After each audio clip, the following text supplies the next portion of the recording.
All right, folks, you are live with Lonzo, Godfather West Coast Hip Hop. We're a little late, but we are here, folks. That's right, better late than ever. My daddy always told me, if you're on time, you're already late. But hey, we are here anyway. From the West Coast to the East Coast and everything between, folks. From Eve After Dark to concerts at the park. You're live with Lonzo, the Godfather of West Coast Hip Hop. In the dugout, on the screen, sharing this hour with you, my main man. We call him Dusty Vision. What's up with you, Dusty One? Lonzo, doing good, my man. How you doing today, dude? I am on a personal high. Just left the NFL, the SoFi, man. Had a great afternoon speaking with them on hip hop. Man, it was just boy, and then like nice. Tell us about that. You know, I got hit up. A lady hit me up a couple weeks ago on LinkedIn. She found me on LinkedIn and said they had, the NFL was putting together a series of vignette documentaries called Football and Flow, and they had a lot of hip hop artists in the documentaries. Ludacris, Rakim, Hitman, and this is the latest installment of the series. And it's only like 7-8 minutes long, but they wanted some more in-depth, behind the scene information about West Coast hip hop, and there ain't nobody to call but the Godfather. So they hooked me up, and man, it was really a great event. I passed by there a couple times going to the SoFi, but I've never been inside the building. Dude, it's like trying to get into NASA. You got to have all kind of passes and ID, and you got to have shit to get into shit. Oh, it's amazing, dude. And you ain't running out of it because if you got to push a button to let you out of the joint, I don't know what it is. Hey, it's amazing, dude. It's amazing, and it was a great experience. I love it. I love it.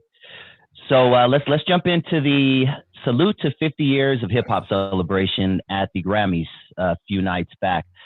Before we get a little bit more into detail, what were your general thoughts on it? Shout out OG Steve. Love you, dog. I'm missing something. What do you do? Hey, you showed some love already? Oh, just $10. Hey, man, I already, love the baby. love. Thank you, Steve. Much love to you, Doc. Man, I saw it. I caught it. It was already started, and I sit there and watched it for a minute. I enjoyed it. I would have loved to have been there. My partner actually called me that night and said he was going, but he didn't find out until like showtime. And I was burnt out that night. I was just totally burnt out, and I didn't make the event. I kind of wish I could have made it that night. But yeah, I was cool with it. I would like to see a few more old school players on there, but it is what it is, Doc. You can't have everybody on there. Yeah. And World Class Wreckin Cru did get some love as they were scrolling down, giving love to hip hop pioneers. You see World Class Wreckin Cru right there. When I first met you, I had obviously knew who you were. I knew the name, being a hip hop head myself. But my thought back in 2018, when we first, started kicking it, is why is this guy not getting the flowers he deserves? Now, fast forward to 2023, going on 2024. Do you feel like you and World Class Wreckin Cru are starting to get the recognition you guys deserve? It's getting better. It's just not blanketed like I would like for it to be. Like I said on my Facebook, on my Instagram page, I would like to have got an invite. I saw Red Alert there. I saw Kool Herc there. I saw a lot of folks that was on the stage that was behind the scenes, just like me, from New York. They were all invited. They were able to make it to the show. By that being in my backyard, I would have loved to have a heads up. Hey, man, so I can cancel some shit or, make myself available for it that night.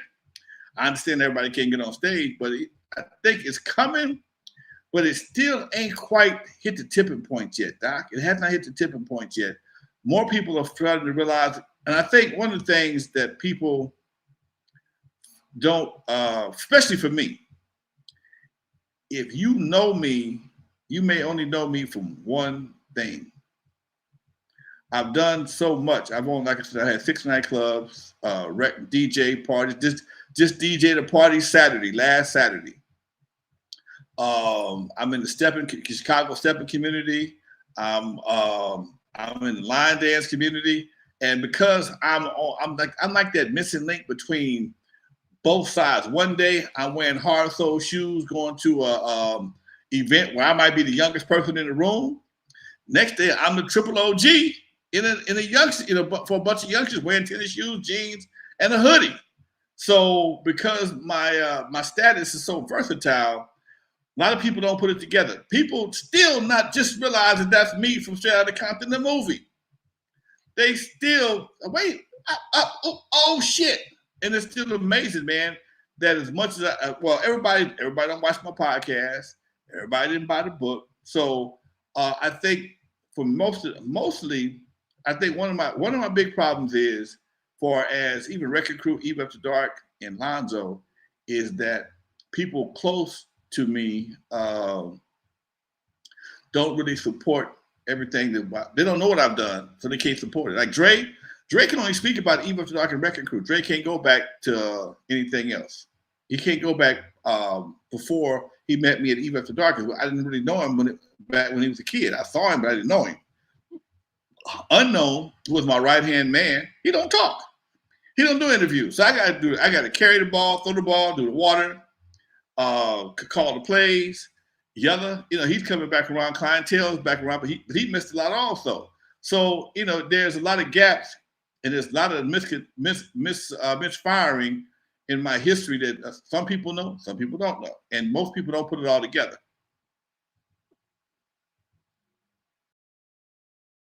Yeah. Someone mentioned the P word and pistols, pussies and pistols. Great line from Straight Outta Compton. I want these guys thinking about pussies, not pistols, right? That literally sounds like something the real Lonzo would say. Do you know who would have written that line? Because that literally sounds like you gave them that line. Probably got it from me. That has you. That's something I would say. Okay. Don't know. I don't know if I said it. I've said shit like that before. But maybe not those exact words. But again, you've been around me for quite some time. I'm quick to put some shit together that may not normally go together, but shit falls out of my mouth all the time that I don't know how my brain put it together. But I don't know who wrote that line, but yeah, I definitely take credit for it. Yeah, that definitely sounds like something Lonzo would say. Going back to the 50-year celebration on the Grammys, I was surprised to see Will Smith, Fresh Prince, perform with DJ Jazzy Jeff. Legendary group, can't be denied. It doesn't seem like Hollywood is quite yet forgiven Will for the Chris Rock slap thing, but is it safe to say that hip-hop has forgiven Will? See, again, there goes hip-hop versus Hollywood. Two different arenas. Hollywood may be mad. Hip-hop ain't mad because everybody gets slapped in hip-hop at one point in time. Slap the shit out of somebody is something people do. It's not. And this is a perfect example of how in one arena, oh my God, he slapped Chris Rock. in the other arena, he slapped the shit out of Chris Rock. Right on.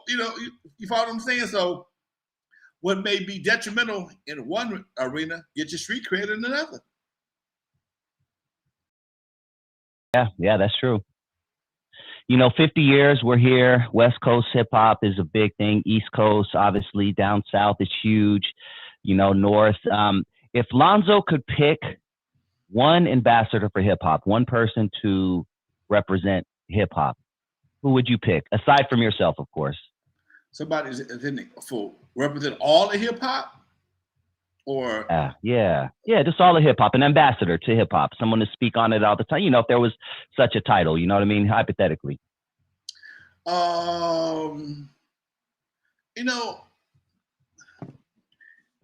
would I say? I probably think one guy, and he was a part of that situation, who's had little to no smut on his name in his whole career, and that would have to be LL Cool J. LL don't have. That's a good one. I ain't never heard no smut on LL Cool J. Although allegedly somebody where he got his son, and dude looked like him. The picture I saw, if that shit wasn't, if it wasn't an AI picture, it was a real picture on the AI document. The nigga looked like LL. But again, LL, he's been consistent. He still look good. He still rap good. He still act okay. He's had his movie parts. He's done his thing. He's been on television. He's a businessman. He got the radio stations. So I would have to say somebody like him, man, who who's been in the game for quite some time and had no beef with nobody other than Cool Mo D back in the day. And that was just lyricals. I mean, that was no real thought nobody was gonna die situation. So I'd have to say LL. That's a great answer. I would have to agree with you. I enjoy his Rock the Bells station on Sirius. Serious, I yeah. think that's probably the only station I really listen to. It's probably the only one I listen to. Obviously, I listen to Sway and others, but yeah, that's a good one. That's a good one. I like that. Let me ask you something. You mentioned LL and the beef and it staying on wax back then. I was listening to someone describe the bridge beef, the bridge versus the Bronx, one of the first, if not the first big hip hop beef. Where did hip hop start? Did it start in the South Bronx or did it start in the bridge, Queensbridge? You had MC Shan going against KRS-One. And one thing that stood out to me was they said that this beef went on for years and it never spilled into the streets. It always stayed on wax. Do you think in 2024 that could be possible? Two people beefing on wax and it just stays on wax? It depends on who's beefing, dude. It depends on who's beefing. If it's somebody over 40, yeah, I think it can stay on wax. Somebody under 40, very strong possibility it could go to the next level because they still trying to prove themselves. When you get to a certain age, you ain't got to prove yourself. You may get upset with somebody, but you ain't got to prove yourself to nobody, and that's the problem. That's the difference between a young buck and an old head. I ain't got to prove myself to shit. My 40 years speak for me. It's an old saying. It was a bull, two bulls on the hill, and a young bull and the old bull. And the young bull said, "Hey, let's run down the hill and fuck all the cows." No, I'm sorry. He said, "Let's run down the hill and fuck some of the cows." And the old bull said, "No, let's walk down the hill and fuck all of them. Fuck them all. Fuck them all." Okay, big difference. Big difference. So, a lot of cats are, a lot of young guys feel they don't have the same fear, respect of the legal system like we did when we grew up. Hey, man, I do not want to go to prison. I don't want to go to jail. And damn sure don't want to go to prison. Okay, so whatever it is, we got to work this out. I'm not trying to get killed. And I'm not trying to kill nobody. Today, these cats feel that going to do 5, 6, 7, 8 years is a badge of honor. So words can turn into bloodshed, which is some bullshit. But that's unfortunately that's the era we're in right now. Yeah, definitely. Did you keep your ear to the street back in the late 80s, early 90s when some of the most classic beefs were going on? The Eazy-E versus, obviously, the Ruthless versus Death Row, and then you had, Kool Moe Dee. Yeah. Do you have and I know this, I'm a hip-hop head, so I have an answer for this, but do you have a favorite beef, one where you're like, damn, this person came with that song, they came with this one, and it was just very exciting at one time? My favorite beef was N.W.A. and Ice Cube. I mean, that shit right there was just hilarious to me because I'm like, hey, what? That one for me had to be because it was so close to home. It was something that hit home. I mean, of all the beefs, I'm like, which one of y'all not gonna do something first? Because that was a beef that I knew wasn't gonna go nowhere. I bottom of my heart, I never thought it would go anywhere other than what it was, and that's what happened. Okay, it just knowing the players, knowing that, especially back then, that whole physical thing was very, very, it wasn't even heard of at that time. I think a couple of people had a couple of beefs back in the day.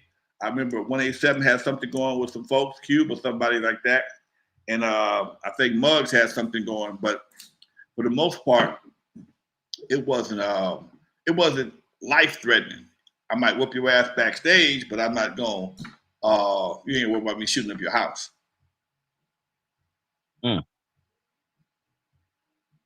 That's funny that you said that because you knew them personally. And this, let's see, but No Vaseline was probably about 88, 89-ish, right? About that. Does that sound about right? Yeah. 89, maybe? Like someone correct me if I'm wrong. But so nothing physical happened there. You knew nothing physical was going to really happen there. You knew it wasn't really going to go anywhere because you knew all the players.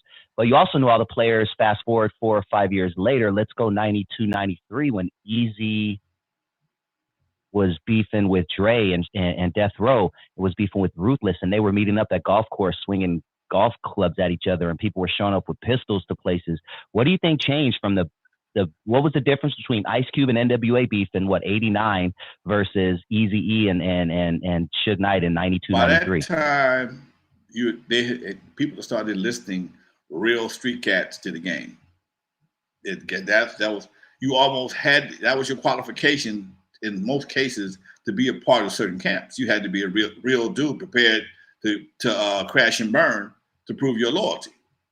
Back when it first started off, it was conversation. I mean, again, everybody in that situation was buddies. You know, that was when Easy and Q them got into it. They were all friends at my house kicking it.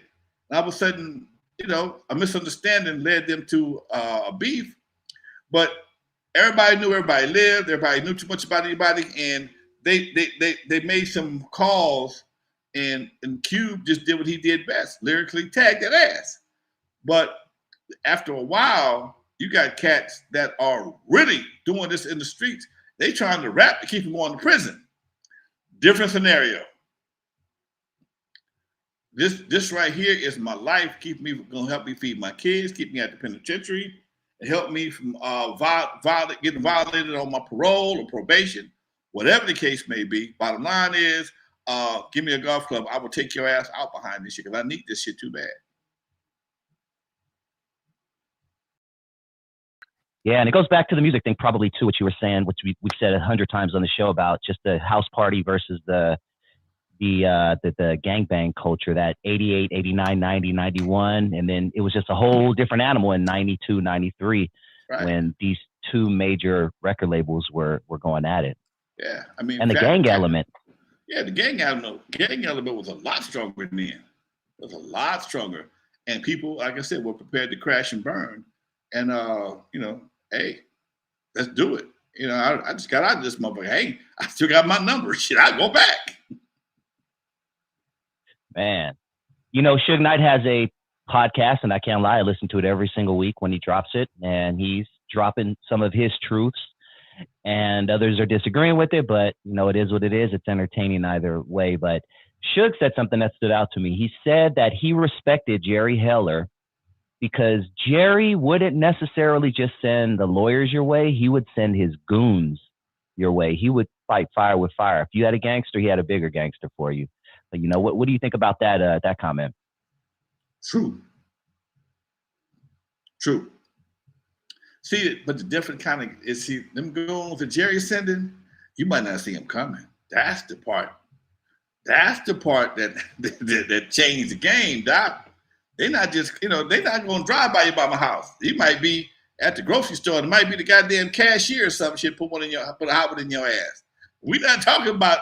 We're talking about folks that get shit done for real. Okay. And I mean, I'm not saying other cats don't. I'm just saying the methods that they would use. You know, like I was watching Power. Was it Power Book with this Saturday, and homeboy came off as he went and got him a postal truck and a suit and the whole 9 yards, and ran up on one of the mafia cats wearing a postman's outfit, postal uniform.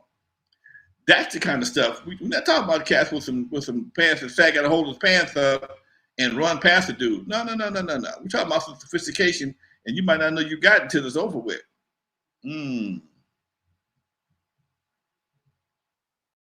Yeah, we've had Mike Klein on our show, and if you check out any interview on this channel, I would highly suggest Mike Klein and our interview with Animal. They were two of Ruthless Record Security. Mike Klein was part of the Israeli Defense League. I hope I'm saying that correctly. And Animal is just big old dude. He was actually at the Eazy-E celebration. I didn't get a chance to meet him, but I did see him from afar. But that being said, Lonzo, you know, we've talked about Mike Klein, but it's been a while, man. Tell us what kind of dude Mike Klein was in person, because we're probably one of the only people on this channel that has an interview with him on YouTube. He's cool as ice, man. He's cool as ice. I always, if you ever remember watching, the show with my girl, Kerry Washington, when she was sleeping with the president, she reminded me of homeboy from M6 or whatever. Yeah, homeboy from M6, Jake. What was that show called? Man, help me out, y'all. Cash. I know what you're talking about. It took place in Washington, D.C. Yeah, Help us yeah. out. Jerry Washington Yeah, I know. was the president, and Keep talking. I got you. yeah. And it was a dude. Someone else, mine. It was a dude in the show, slim dude, about 6 foot tall, looked like a regular dude. And Scandal. Thank you, Isaiah Edwards. Scandal. Yes.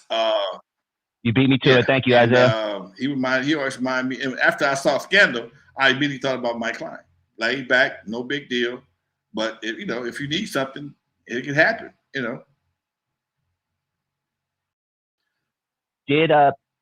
One thing we did hear is that Eazy-E really didn't like to roll with security. You would almost have to force it on him. Whenever Eazy came to your house, was it safe to say he was usually by himself? Eazy would come to my house all the time by himself. I see you, Marlon. Thank you, Marlon Cozy. Much love, Playboy. And your T-shirt is coming. Your T-shirt just got here today, man. So I'm sending it out to you tomorrow, probably Thursday, to be honest with you. I got to package them all up. But yeah, I got to get my son to wrap them up. Yeah, the T-shirts are available. When I'm thinking about it, I will do a plug. We got more Easy Street T-shirts in at 25 plus shipping. Shipping's gonna be about $5, but there's some dope T-shirts. I'm gonna see if I can find a picture to put up. But yeah, Martin got one. He already got his on the way, and we just got some fresh sizes in. We sold out that day at the event, and we just got some more today. So anyway, what was your question again, Dusty? I'm sorry. When Eazy came over your house, was he usually by himself? Oh yeah, most of the time, man. In fact, I felt so bad. I was at Easy Street event, man, and Jake was there, one of his Samoan bodyguards. Man, he would these guys, Jake and John, two twin Samoan bodyguards, and I think they lived in Carson or Torrance, I'm not sure. But Easy would go do his dirt and then come to my house and wait for them. And they go take care of business from here. That's how comfortable he was, because he knew where I live at. That's not he won't get a lot of fanfare. It's not really secluded, but it's not gated, but it's not an active community where you see people. I have a small street, and it's he felt comfortable here. So yeah, he rode without security on a regular basis. And a lot of times, if he rolled, they'd be following him in their car. Okay. Was he I guess I'll just ask it directly. Was he a weed smoker? Did he smoke joints or anything like that? Like, did he drink 40s? I know he always carried a 40, but did he really drink it, or was it part of his, quote, costume or whatever? Man, I never saw none of them cats drink back in the day. Weed wasn't even around my house, dude. Weed and alcohol was not around here at all. That's when the weed had just went to like $20 for the little small ass sacks. Chronic BS. Yeah, that chronic shit. Now, first of all, I ain't gonna sit there and tell you what I didn't do, but I damn sure wasn't getting $20 for that little small ass sack of weed. I wasn't doing that. How do you do that? It's when you grew up on 4-finger dimes, 2-finger nickels. All of a sudden, you tell me this right here is $20. Man, I ain't got that. I'll buy me a beer. Shit, I'll smoke a cigar or something. I might give you that. And that was the era. And the transition didn't work for me at all. I was not. I mean, you know what? I'm good. And nobody around here cared about it. Yella never smoked. Dre never smoked in my presence. I never seen Easy smoke in my presence. And what they did at studio or at Ruthless Records, I can't speak on. But in my presence, at my house, alcohol was not a factor during that era. Now, when I got to the Sound Control mob, them motherfuckers did some drinking. Mike T, Big Slip, Compton's Most Wanted, all of them. When I put my trash can out, all you heard was bottles clinging. Ain't no bullshit. 40s, Hennessy, E&J, depending on how the money ran. If they had money, it was going to be Hennessy. If they had broke, there's E&J.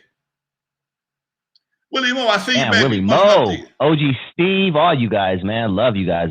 I got your questions, too. Let's keep them coming. Let's get to the questions since they did donate. Marlon Cozy wants to know what your reaction was to Uncle Luke dissing Dre. Before you go, I was all into it. I was dead into hip-hop at that time, so I was really into both sides and everything. But I didn't know till years later that shit got really, really, really real. Like they got touched up in Miami. Like they couldn't set foot in Miami, being in Dre in this camp over dissing Luke and stuff like that. I think they met up at like the Freaknik or something. But I don't know. What do you remember about that time when Luke and Dre were going at it? I made $2,500. Wait, what? I made, yeah, duh. Yeah. Hey. Well, no. That wasn't. I'm sorry. That was yeah, you're not. No, Luke, Uncle Luke. No, I didn't get paid from Luke now. I didn't get paid from Luke. Luke just talk shit. Ruthless paid me the money for the picture. You know, that was one of them situations, man, that just, I don't know. Because when you think about it, we all started off doing the same kind of music. Wreckin Cru and Luke was all doing the up-tempo dance music. Their shit was X-rated. Our shit was a lot more tamer, but it still was that freak shit. And, when it got to that, when it started getting like that, man, it stopped being fun, dude. It stopped being fun. And when you making music and you got to carry pistols and got to carry bodyguards because niggas is looking to get you as opposed to women, dude, there's something wrong with the program. When you out here trying to make music and you got to have security because you can talk so much shit, like our boy Charleston White. Charleston White. We got to talk about his ass. But yeah, that takes. Oh, that was coming all up. The fun at the concert, at the event. Come on, man. That's why I said that's why I went back to my other career as a club owner, because I ain't got time to be dodging and ducking bullets and shit, man. I'd rather deal with 100 niggas with a bad attitude and drunk than deal with one nigga with a gun. Yeah, man. Before we move on to Charleston White, because we are going to talk about that for sure. Let's get to OG Steve's comment. He says, unfortunately, in this day and age, people, for the most part, have lost the love for the general art of hip hop and care more about if a rapper is a felon and on drugs. Comment on that, Lance? He's absolutely right, man. I saw a piece the other day, and the guy was being interviewed, and he was saying, hey, man, if the streets was like it was at one point in time, it'd be a bloodbath. I'm like, man, maybe those kids, this generation of kids learned that the shit they other brothers and sisters was dying for wasn't that serious. And it's like people glorify the death and the prison and all the negativity that plagues our community, but then they want to be respected as an OG. No, man. If you ain't trying to teach people to do better, what the fuck are you doing? What are you doing? What's your purpose? If you're not trying to make things better, you're part of the problem. Yep. That's facts. Great questions. Keep them coming. I'm copying and pasting everybody's stuff. Before we move on, Lonzo, 2 Live Crew did have, they released several projects on Macola. I'm looking up from 87 to 92. They were releasing projects on Macola. I didn't even know Macola was really around in the 90s. They were still doing their thing in the 90s. 2 Live Crew come out of San Bernardino. They met Luke. They was the 3 of them, I think it was. They were doing their thing already. They would had I remember a song they had on Macola called MFSB, motherfucking son of a bitch. Okay. Don was smoking cigarettes like a motherfucker. Lonzo, they got a record called MFSB, motherfucking son of a bitch. What am I supposed to do with this? I don't know. That ain't my problem. He was chain smoking. Don was a little short white boy, might have been 5'6", smoked like a chimney, and he was easily rattled, especially when it came to black folks. He was easily rattled when it came to black folks. And man, some of the shit that came through Don, and that was one of those things that just shook his goddamn cage to no end. Motherfucking son of a bitch. MFSB. Gotta look that song up. I've never heard of it. That's hilarious. I love stories like that. Since we're almost halfway through, let me remind everybody to hit that like button. If you haven't already, please smash it now. We need some more likes. And if this is your first time tuned in, you are tuned in to Not Without Alonzo. I am Dusty Vision. That is Alonzo Williams, the godfather of West Coast hip hop. If you're not familiar, do your Googles. Shout out to Willie Mo. Thank you again for that $9.99. He says, what's up, Lonzo? What's up, Dusty? Keep keep on keeping on, my brothers. We will definitely do that. Well, yeah, the biggest story, I guess, of the last few days, Lonzo, would be Charleston White. Our boy Charleston White was doing a comedy show. Some people in the audience started heckling him. A couple of them approached the stage. Charleston White hits one of them with like a pot of flowers or a plant or something, and dude presses forward again. Charleston White hits him with a microphone or tries to hit him on the microphone. Dude keeps going forward. Charleston White grabbing a chair. Meanwhile, his boys are all running from the scene. They got on him and started whooping him up. But then, 2 hours later, he hopped on YouTube and he didn't have a scratch on him. What's your thought of the whole thing, Lon? Well, you know what? As a comedy promoter, as a club owner, hecklers are part of the game. A good comedian don't antagonize the hecklers. A good comedian finds a way to shut them up, make them laugh, or ignore them. Okay? But I know watching that, I saw the video. He was antagonizing them folks to come whoop his ass. Okay?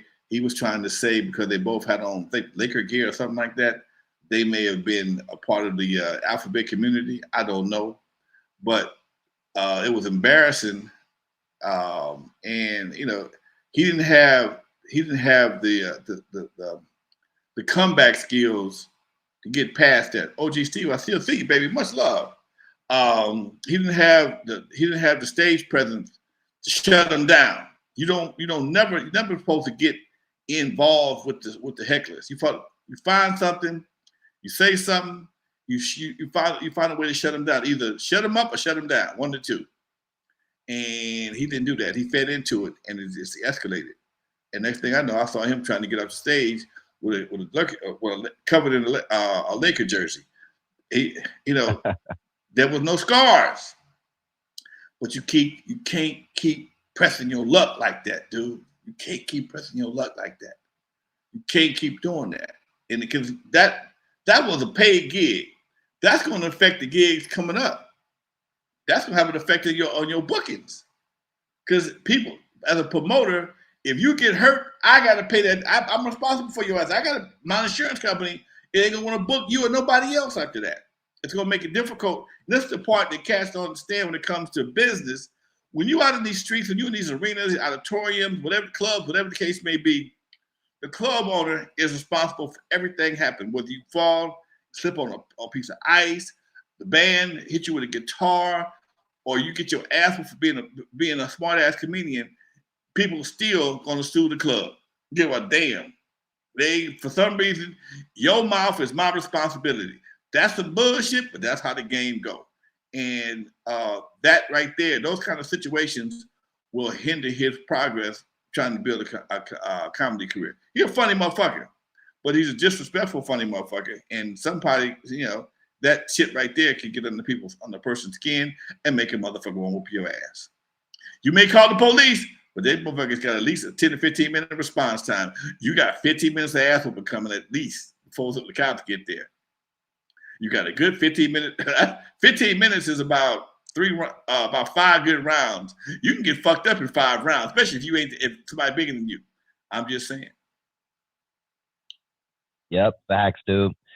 When should a person like Charleston White or someone else who's climbing up that ladder, when should they start thinking very seriously about getting security? He probably got security now, but you on stage and your security trying to let you do your thing, not trying to overreact. And homeboy hopping that stage like he was part kangaroo.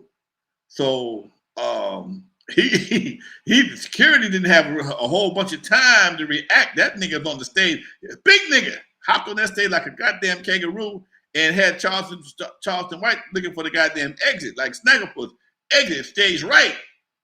And I don't know whether he slipped, fell, knocked down or whatever, but you 150 pounds, that dude was 2-something plus. He's bigger than me.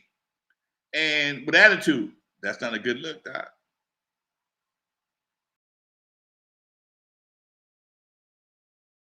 Yeah, man. Yeah, and that, like you said, that could affect his future money also. You know what? Speaking of money, Lonzo, I would love your thoughts on this. Everyone has been posting their year-end Spotify numbers this past week.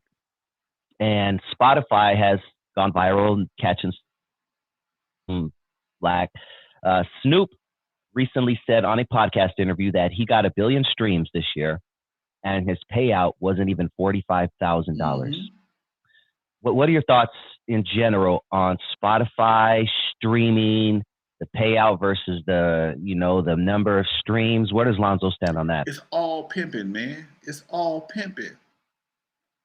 Understand this. When you are the source of entertainment and you making minimum dollars, making minimum money, it's pimping. Bottom line.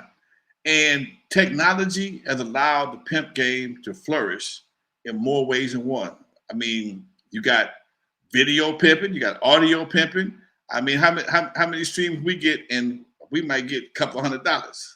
Okay, you got to get $1 million to get a decent check. You got to go to 1 million streams to get a decent check. You know, you and me both have talked about this off camera. How one time, we was doing pretty good. All of a sudden, we had a policy change, and now we get reduced. But you're still getting the money from the advertisers, and and again, because you're working with folks in most cases that are high ego driven, just to have something on a channel is an ego boost, whether it's good or not. But again, it's still content, and the way the algorithms work and when things are connected, if you had to have a person, a real program director, come in and program some of these songs, a lot of them wouldn't get played, man. A lot of them wouldn't get played. You only got so much time in the day, so many different ways, so much time in the day, so many spins per record. To have 1 billion spins, if that was on celestial radio, it's a lot of spins. If that was on celestial radio, that'd have been probably about $500,000 or more. 1 billion spins on regular BMI check before regular radio. First of all, you can't get 1 billion spins on a regular radio. Well, Snoop probably could. He got so much product. All his product to get collectively, that's probably what he's talking about. All this, everything together, he might have reached 1 billion spins. But again, $45,000. But look at the subscription fees and the advertising that came with that. That's a drop in the fucking bucket, man. I remember when I started getting opt-in letters from Harry Fox and other agencies to put my music on different platforms. I didn't think much about it because it was new. Okay, Spotify. Okay, this one, that one, this one, and I had been on there for quite some time, and they sent me an email that didn't have my bank account number. And I'd been on there for like 4 or 5 years and never received any money. And I finally got my first deposit from streaming platforms, like $1,500. Okay, I do that. BMI, my BMI checks are more than that for a quarter.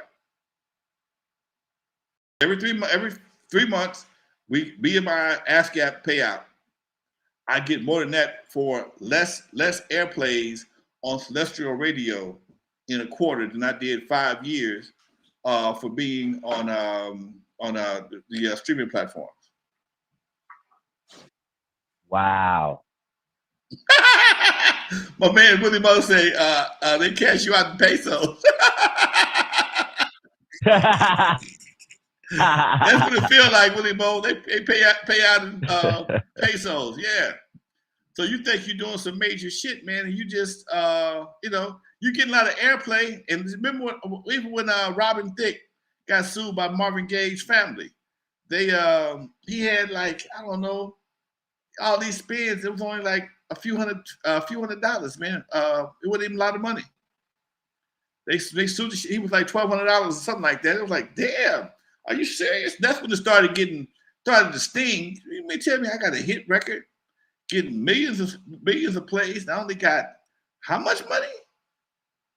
So yeah, I think I downloaded it. It was on Facebook one day or Instagram. I'm not sure how many spins you have to get a penny. Some of them have as many as 100 spins to get a penny. 100 spins to get a penny. Okay. The lowest I think might have been 79. I think that was Tidal. That you know, for 79 spins, you might get a penny. How much of a hit record you got to have to get any real money, some life altering money? And I swear to God, you got to be getting a whole bunch of money to be having to have the phone, the phone, or the dollar phone. I don't know where it come from, dude. I swear I don't. It's a cold game. You know what? I had a question while you were talking. This is for me and my nerd self here, but 50-year anniversary. Everyone from my childhood is performing. They're obviously not signed to the label anymore that they were signed to back in the day. Let's pick someone like a Salt and Pepper, for instance. They go around, they sing "Push It," probably 500 times a year. Does the person who owns the publishing to Push It, do they get paid also whenever she goes around the country and performs that song? Theoretically, yes. Yes. When I had my club, the Current Affair in Inglewood, a guy came out from ASCAP and wanted me to buy a license, because what you have to do, arenas have to buy arenas, radio stations, and nightclubs. Nightclubs kind of in and out. Let me tell you the story. You'll get it better. He was trying to get me to spend $3,500 for an annual license to play music in my nightclub. And I asked him, why do I need to do that? He said, because you play music in your nightclub and music is an attraction. I said, nobody comes here to hear anything specifically. They come here for the atmosphere. If the music is in the background, why am I paying you to play it? And we kept going back and forth. I said, so tell me, when a record company drops a record, the first person they bring it to is me, the club, to get it broke, so people could go and buy it. Now you tell me once I break the record for the artist and the record company, now I got to pay a license. I said, get the fuck out of my office. And homeboy sit there when he thought about it, he's like, I said, dude, you're talking to somebody who plays on both sides of the court. I'm a club owner and I'm an artist. I said, well, the first thing I do when I get a record, I'm taking it to the clubs. How do I make that man pay a license for me to play it later on once he helped me to break it? That's not even cool, dude. And he looked, and his mouth was open, and he left. I'll talk to my superiors. Never came back again. I never bought a license. Now for jukeboxes, they'll try and sweat you a little bit. If you got a jukebox, they'll come after you. But DJs have a big variety. And I told myself, if anybody needs to play a license overall, but you can't even, no DJs even keep track of what they play in the first place. Radio stations have to keep track of every record that's played. There is a playlist. They have to submit that playlist to BMI ASCAP every quarter or every whatever it is to make sure, a play log of what they play so that people can get paid. But it's too much these days. The variety of music is too vast to try and keep track of everything coming through. Maybe that's why they pay us crumbs. They can't keep up with the shit. Going back to the 70s, Lonzo, I know you know a lot about bootlegging in the music industry. So I've always wondered about this. I know back then in the 70s that, comedy shows were getting bootlegged. Famous concerts were getting bootlegged when someone would come to town. Nowadays someone can sneak their phone into an arena, stadium, and record a video and clear as hell, put it on YouTube, and you have a clear video, which is technically a bootleg. But how did, in the 70s, with the big ass cameras and things like that, how did one bootleg, say a Jimi Hendrix concert, or he died way before, but I don't know, a Marvin Gaye concert? How did someone bootleg a Marvin Gaye concert back in the day and then put it on 8-track or tape or whatever you guys did back then? Usually you do somebody in the production company. Yeah, somebody in the production company may have sent you a copy. There was, back then in the 80s, a VHS recorder was like $2,500. We only got a handful of videos of us performing because that shit was too expensive. That's a good question, dude. Now, a lot of times you may see Motown and other record companies would record their artists and create little videos or whatever. And now some of those videos, because of the digital age, have gotten in the hands of bootleggers. I know at one time I had a whole collection of everybody performing. I had Soul Train, I had some of everything because the companies were digitizing that stuff, and then it happened to just get out. Somebody would just leak out. Okay, it would just leak out. But I don't think there was a whole lot of bootlegging far as movies back in the day. Records, yes, because you can get them and you can actually get a clean copy, make a plate, blah, blah, blah, make an 8-track. 8-track was the shit. And after a while, people started dubbing the dubs, which was horrible. Oh my God. That was the only thing about 8-tracks and cassettes. You had to have something fresh off of a clean master. You couldn't dub a dub unless you had some super Memorex or something like that. If that was your master, you can get some pretty clean shit out of a Memorex or a TDK. But for the most part, you had to have somebody on the inside to get that shit for you. Okay. Tyree has a good question. He says, "Do you know about vans, trucks that would park near the venue and tap into the system?" They had professional systems. That was a professional rig. They had a full-blown 24-inch track, 24-inch recorder in the van, in the truck. Mobile studios. And they had a generator. They had all the shit. And if you ever watch James Brown, the James Brown movie with homeboy that died, James Brown did that live at the Apollo. And because the record companies back then, that shit was expensive as shit. It might cost you 10, 15 grand to come out with a truck or have somebody bring a mobile, rolled a 24 track and a mixing board into the studio. It might cost you 25, 30, I don't know. But I know James Brown did it live at the Apollo. Record company didn't want to do it. And he told them, kiss my ass, I'm gonna do it with my own money. And that's what he did. And that was one of his biggest selling albums, live at the Apollo, but because he hired his own mobile truck to come out there and record that shit. I love hearing. See, that's where the nerd comes in. I love hearing stuff about that. Someone asked you, Lonzo and Dusty, got any Brian Big Bass Gardner and or Bernie Grundman mastering stories? Possible interviews with? Didn't Ruthless do business with these names? I did business. That'd be Big Bass Brian? Is that who we're talking about? Big Bass Brian and Bernie Grundman. They were on Sunset. You couldn't get Bernie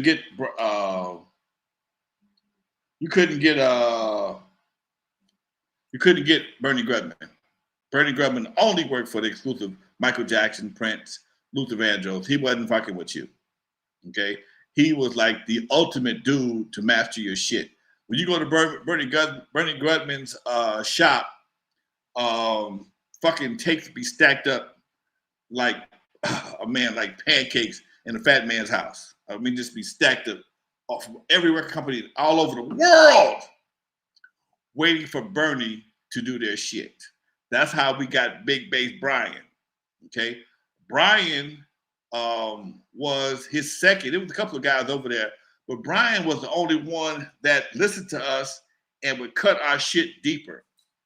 Because that's DJ Quick always shouted out Big Bass Brian back in the day. That was his shit. That was his dude. That was our dude.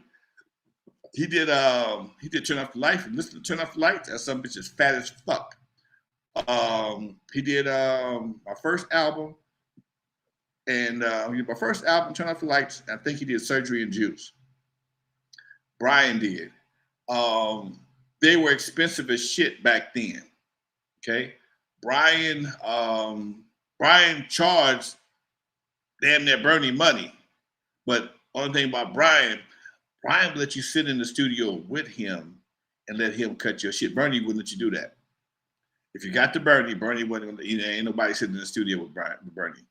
Brian, Brian would let you sit in the studio with him and you could tell him what you wanted. And he became adapt to the hip hop sound. And that's how he got the nickname Big Bass Brian. There was another guy we had also that was down the street from McCullough. He did all my Z-Rocks and house parties and stuff like that. I forgot his name, but he was super cool, but he didn't have the same machinery. You know, he had his lathes were a little bit older than Bernie and Brian's stuff. He's charging $125 a side, and if you just got a quick record, that shit was perfect. Hey, give me the 250 shot, and I'm out of here. And he let you sit there with him too. And he wasn't bad at all. He just had the same reputation that Bernie and Brian had. Now, back then, there was a lot of equipment that you all had to deal with. Today, you walk into a studio, you got a mixing board, a laptop, a microphone, and you're pretty much in business. You know, take yourself back to whatever, 81, 82, 83, even going up to turn off the lights. If you walk into a typical studio back in the day, what are you seeing? I know reels, and give us like the breakdown of what you would see walking into a typical 1980s studio. You walk into the studio, ain't no clocks, ain't no windows. It's the most calm, quietest area you'll ever be in. When there's no music in the studio, no music going on, it's dead. It's dead. It's dead. And it's buttons. The most intimidating thing you ever want to see in the industry, especially when you first walk into a studio, a mixing board is the most intimidating thing you ever want to see. Because you got all these goddamn buttons. You got, especially a major studio with back then a 96 channel board, a 48 channel board, or two of them tied together. It's just like, God damn, what the fuck is this shit? And the engineer, if he was cool, he'd tell you, don't worry about all them buttons. All you gotta do worry about is one track at a time. Because all those buttons are the same shit, just on a different track.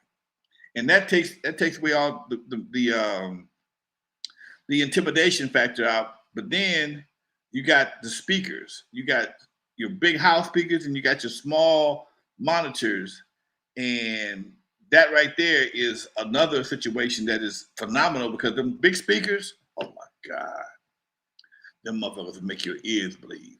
But you got to take them same speakers, let's take that same sound and put it into them small speakers and make it just as clear, where somebody on a transistor radio can still hear the same clarity. And that's where the technique and the experience comes in at. Anybody can make a big mix, a big fat mix, but when you can take that same sound and condense it down to where it's going to be good on the transistor radio. And back then, all we had was AM, we had FM, AM, stereo radios. That would change. That was where the magic came in at. And then you look behind you, and there's all this outboard gear. So we had real outboard gear. We had real compressors, limiters, equalizers, and it might be a whole rack of equalizers, a whole rack of compressors, a whole rack of limiters. And each one of those units, sometimes after a while, they was making them good for two channels, 2 tracks a piece. But for the most part, if you got a 48 channel mixer, you're probably gonna need 48 limiters. Okay? Or you ain't gonna limit everything didn't need to be limited, but you wanted that flexibility if you needed it. And that's what studios cost money. And everything has to be wired in.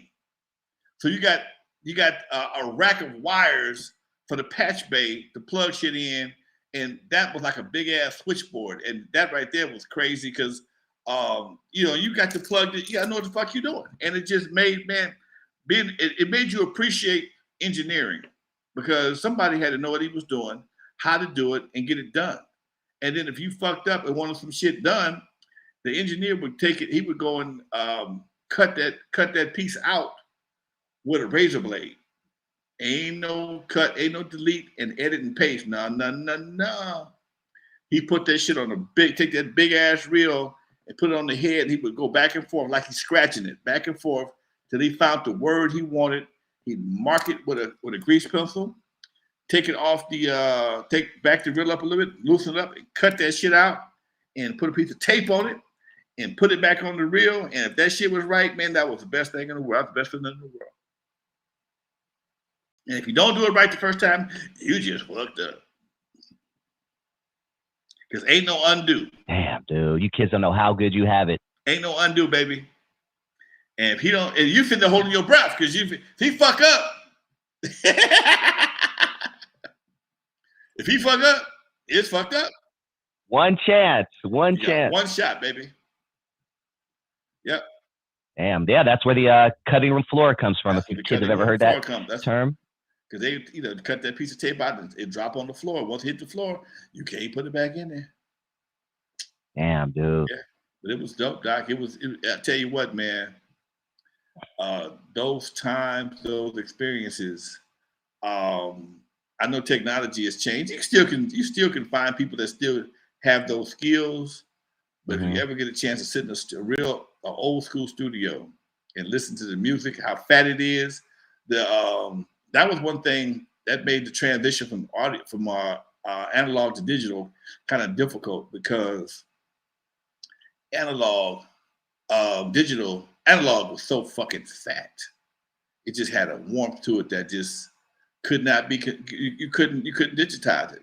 Eventually, they came up with some. You're so right, some homie. after effects that made gave the illusion of warmth on the digital age. It's not bad, but again, certain microphones, dude. I never understood how important a microphone was till I was recording in my studio at my house right here, and we were making my last album, Turn Off the Lights in the Fast Lane. And my guy said, man, we got to get a better microphone.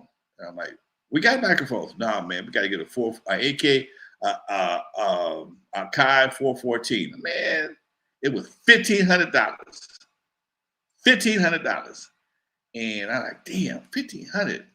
But when I bought it and plugged it in, the difference was daylight and dark when it came to the sound, dude. And that's what you pay for when you go to the studio. Well, somebody can go to a closet and grab a $1,500 mic and stick it in, and you get that difference. The demo is obviously a demo now. Because when you first hear shit, I don't give a damn who you are. You think that's the shit. You think it's the shit till you hear the shit. Oh, fuck. Do you hear your shit on a big system with them hi-hats sizzling or that kick drum bump just rumbling your goddamn guts? It's a big difference, dude. Big difference, dude. Big difference. I don't know what DJ Quick did or does back in the day, but his music always sounded way more clear. You heard every single instrument. I mean, and then you hear, just another producer just as good, like a DJ Premier, and no knock on him or, anything like that. But you're like, it's just not as clear. What was DJ Quick doing different than everyone else was? DJ Quick, if I'm mistaken, he recorded at Skip Saylor's studio. Skip Saylor did a lot of shit. See, that's another thing. When you own the studio, you've tweaked. You know that stuff is like the back of your hand. It's one thing to have be a studio owner, have engineers that work in your room. But when you own that studio and you built that studio, or you had this studio built to your specifications, it changes everything, dude. And if I'm not mistaken, I know Egypt. That's where he records at, and so does Quick. If I'm not mistaken, they both recorded Skip Saylor in Hollywood, and his people down there, they know what the fuck they doing. Yeah, Sedborn says Quick is the GOAT, hands down. I cannot disagree with you on that, homeboy. Dude, I love Dre, but Quick when it comes to getting people on the floor and clever rapping, come on, man, it's hard to beat that dude, man. For real. And if you've never got a chance to check out Quick, he's still doing his thing. He still travels to this day. I've probably seen him a dozen times. And every time I go, he gives a great show. He plays multiple instruments. So you'll see him sit down, play the keyboard. Then he'll stand up playing the bass. Then he'll stand up and play some other shit. Like, he is an amazing artist. So if you ever get a chance, check him out. But before we go, Lonzo, let's give a shout out real quick to some of the people in the audience. Shout out Willie Moe, Sedborn, Rashard Cobb, the homie, Marlon Cozy, Isaiah Edwards, Vista Light 1972, Chris Stacks, Tyree D. And before we go on, Lonzo, if I can have like like 10 seconds because there are a few people who tune into my Saturday show, my mix show where I play hip hop.